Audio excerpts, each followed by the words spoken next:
Support comes from Mosby Building Arts, on a mission to create remodeling experiences worthy of 5-star online reviews. See the difference at callmosby.com.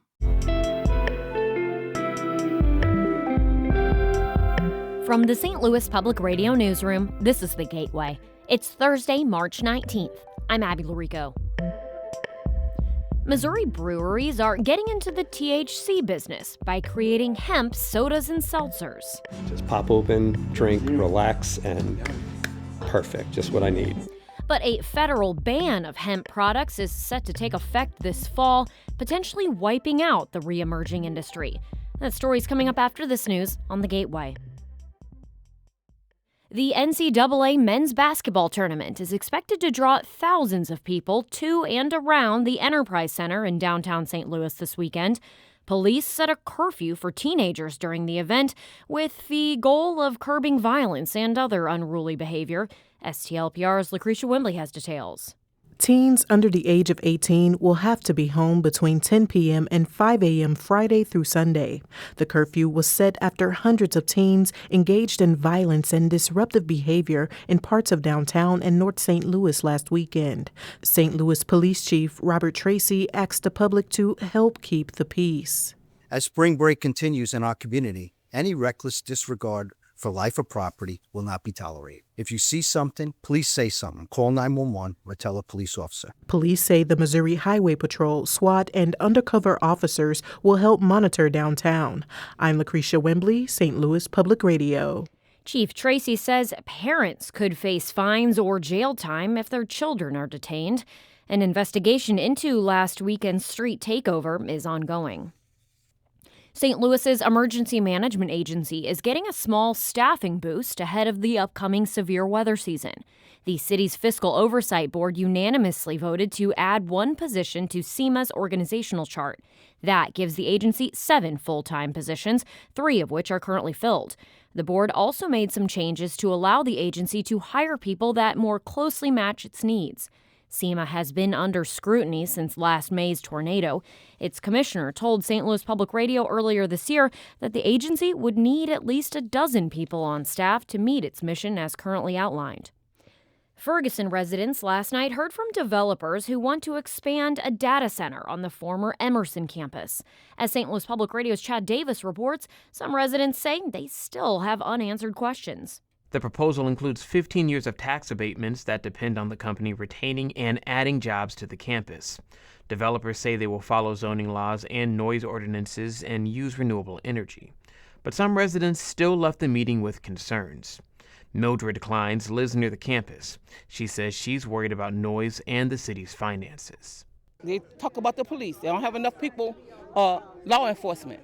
They don't have the money. They don't have the budget for it. And now you want to give this company all this money for a tax abatement. The redevelopment of the campus could cost $1.8 billion.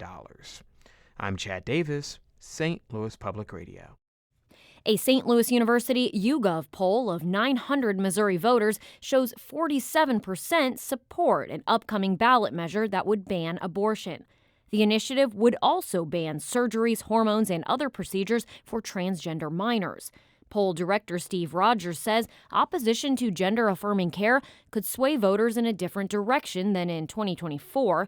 That's when Missourians approved Amendment 3, which put the right to an abortion in the state's constitution. I think a critical aspect of it is that there are also going to be restrictions placed into the Constitution regarding gender-affirming care. And so I think this is going to be the key difference between what we saw, say, 2 years ago and now. Voters will decide this year's measure, which is also called Amendment 3, in November. The federal government has paid out more than $63 million as part of its expansion of compensation for people affected by radioactive materials. More than 1,300 people in Missouri, as well as parts of Kentucky and Tennessee, have received the payments. Advocates say the progress is encouraging. Dawn Chapman is the co-founder of the advocacy group Just Moms STL and was a guest on St. Louis on the Air.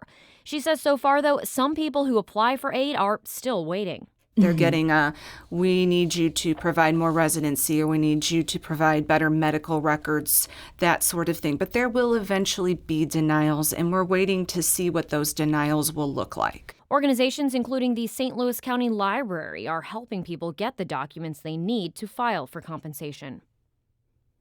Contract negotiations between the Cahokia Heights Teachers Union and the superintendent are only getting worse. St. Louis Public Radio's Will Bauer reports the union says they've uncovered more potential wrongdoing from school administrators.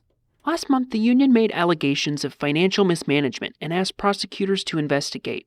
Yesterday, the union said it found evidence the district paid thousands to a caterer whose daughter is an administrator. It also said it found more evidence that an assistant superintendent was overpaid by $1 million. In a letter to staff, Superintendent Curtis McCall Jr. said the union's actions are no longer about the contract, but are about personal and political agendas. The local's president, Wendy Lockman, says they had to bring these issues to light. It's not just a tactic. This is important stuff. This is the public has a right to know what's going on in our schools. The teachers have been working under an expired contract since the summer. I'm Will Bauer, St. Louis Public Radio. The Missouri Department of Conservation is once again working to remove invasive carp from Creve Coeur Lake in Maryland Heights. The invasive fish eat so much that they often outcompete native fish and other aquatic life. They also jump out of the water when spooked by boat motors, which can damage boats and hurt people, and sounds terrifying. MDC has made multiple efforts to control carp in the lake, including removing about 47,000 of them 8 years ago. The agency will put nets in Creve Coeur Lake to round up the carp starting this week. They'll stay in the lake until May. For safety reasons, MDC says people should stay at least 50 feet away from nets, buoys, and other equipment used to control the carp. Creve Coeur Lake Park will stay open, as well as public boat ramps on the lake's south and west sides.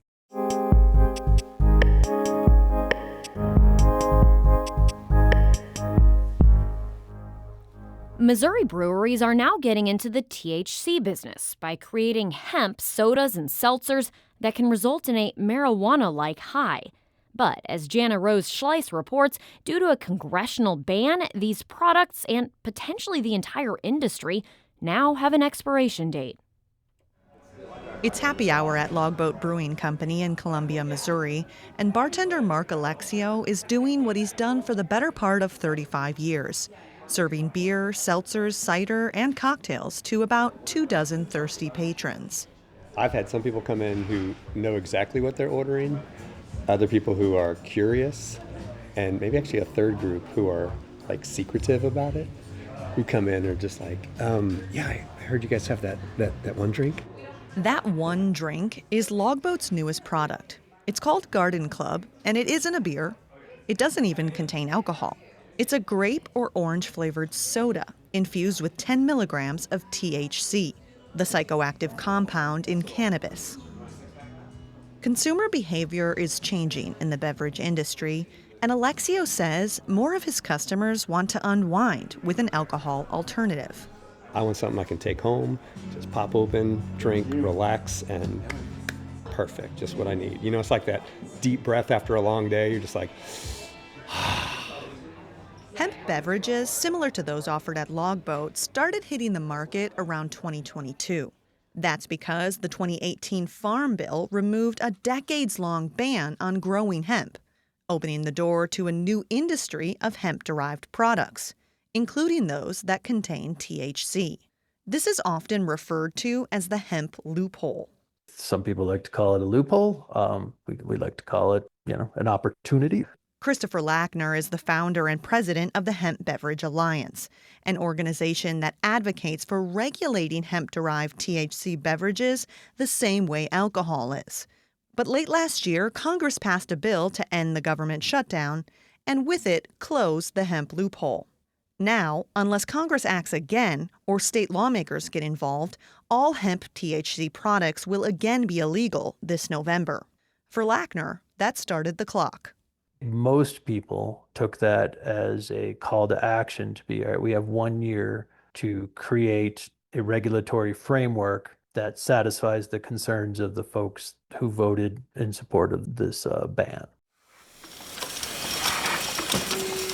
Back at the brewery, cans of Logboat products are filled and sealed before traveling along a conveyor belt and into six-packs.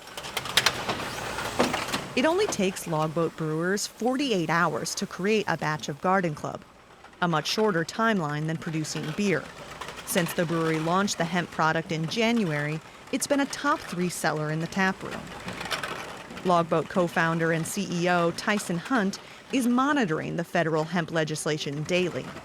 He also spent a day at the Missouri Capitol in early March trying to convince state lawmakers to step in. When I started the company, I didn't think I'd get into government affairs, but here we are. Somebody's got to do it, right? The company is currently brewing 60-barrel batches of the THC soda. But if laws aren't passed soon, Hunt says he'll reconsider. Hoping for regulation. We'll see. It might shrink down to 30 barrels if nothing's happening by midsummer, and then if we don't have any movement by, September, I think we'll wind it down. If a law doesn't pass by November, the return of hemp will have been short-lived. I'm Jana Rose Schleiss.